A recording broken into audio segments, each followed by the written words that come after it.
This is Aldous Huxley, a man haunted by a vision of hell on earth.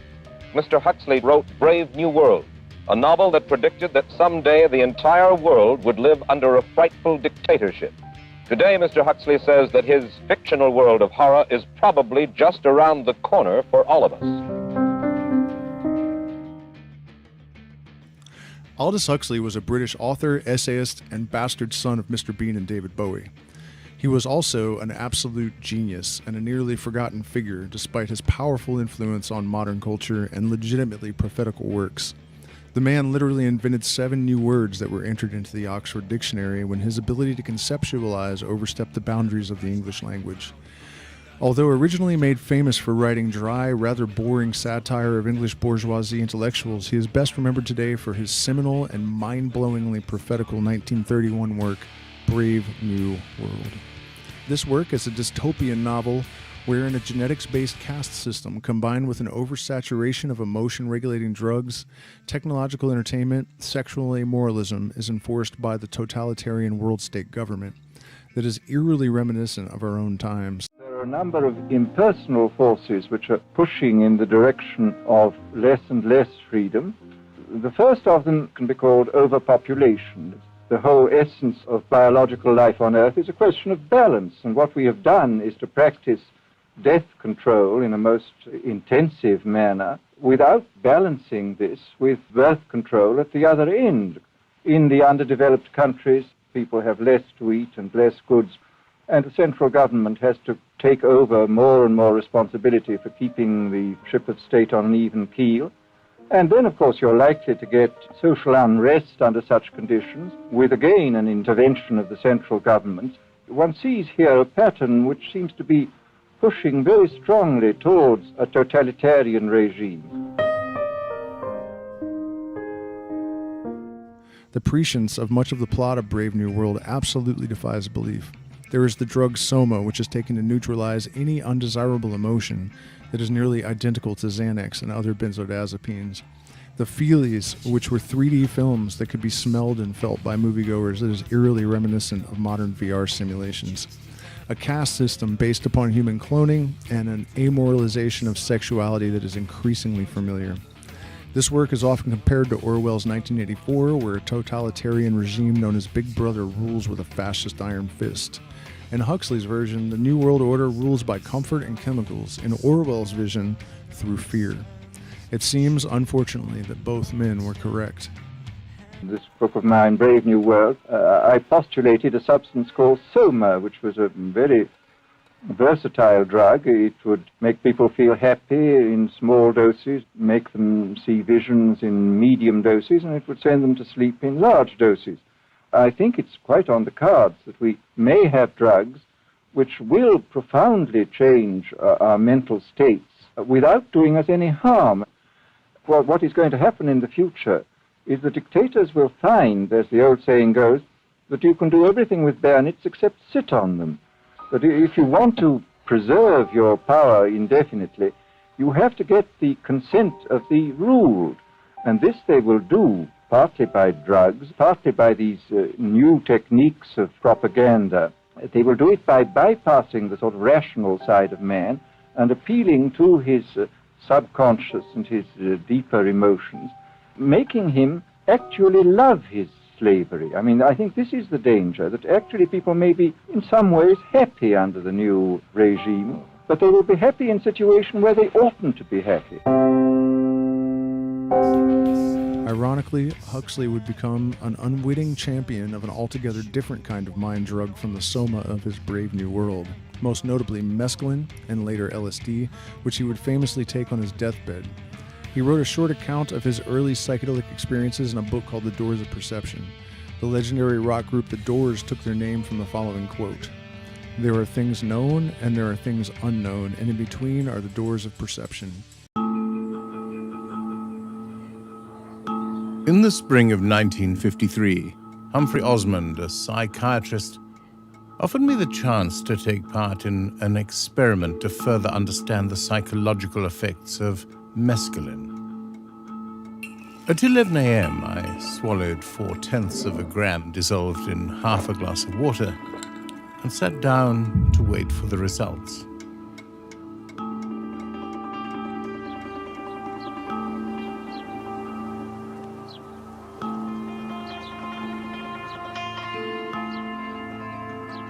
An hour and a half later, I was sitting in my study looking intently at a small glass vase. A bunch of flowers shining with their own inner light and all but quivering under the pressure of the significance with which they were charged. What rose and iris and carnation so intensely signified was nothing more and nothing less than what they were. A transience that was yet eternal life. A perpetual perishing that was at the same time pure being. A bundle of minute, unique particulars in which, by some unspeakable and yet self-evident paradox, was to be seen the divine source of all existence.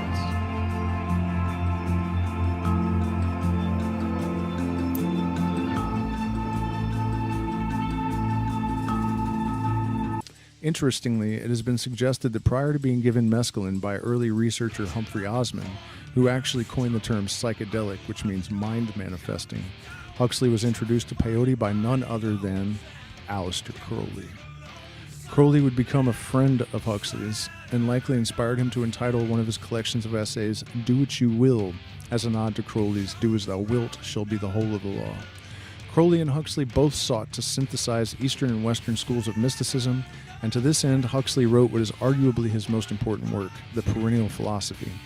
The title refers to, in Huxley's words, the metaphysic that recognizes a divine reality substantial to the world of things and lives and minds, the psychology that finds in the soul something similar to, or even identical with, divine reality, the ethic that places man's final end in the knowledge of the immanent and transcendent ground of all being.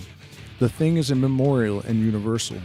Rudiments of the perennial philosophy may be found among the traditional lore of primitive peoples in every region of the world, and in its fully developed forms it has a place in every one of the higher religions. For me, however, the most important and definitive offerings from Huxley are his essays. It is here that his incredible intelligence and ability to synthesize his vast knowledge of different schools of mysticism, philosophy, and his own psychedelic experience, with a profundity and poignancy that is perhaps unrivaled to this day, is best displayed. The collected essays, offer some of the best of these in a single volume, while the series The Complete Essays of Aldous Huxley is a multi-volume set that spans his entire career, including an essay written on the day of his death, the same day that JFK was assassinated.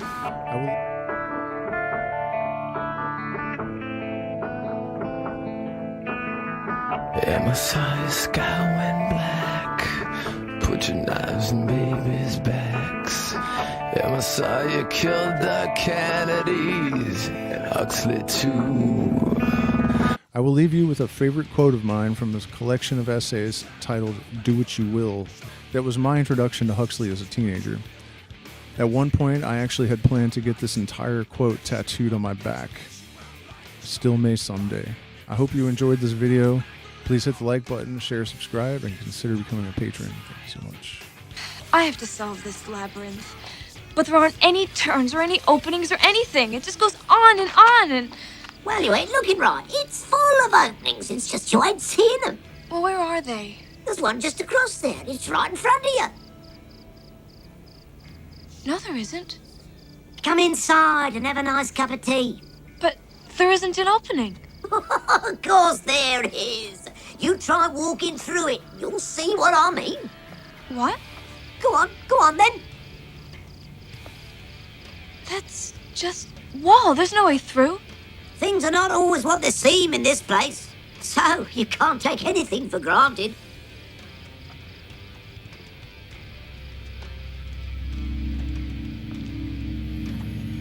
Hey! Hey, hang on! Thank you. That was incredibly helpful. But don't go that way. What was that? I said don't go that way. Never go that way.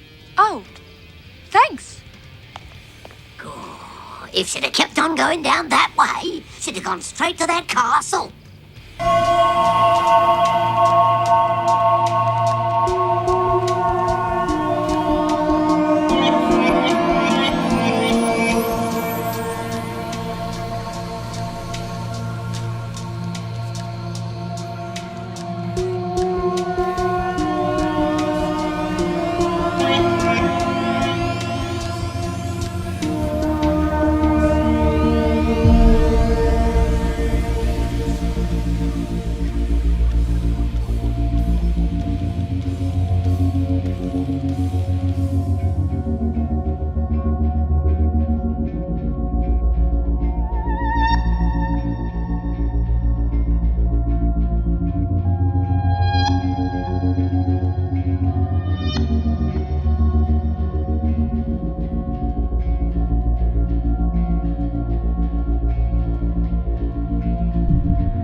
self is known to everyone, but not clearly. You always exist. The being is the self. I am is the name of God.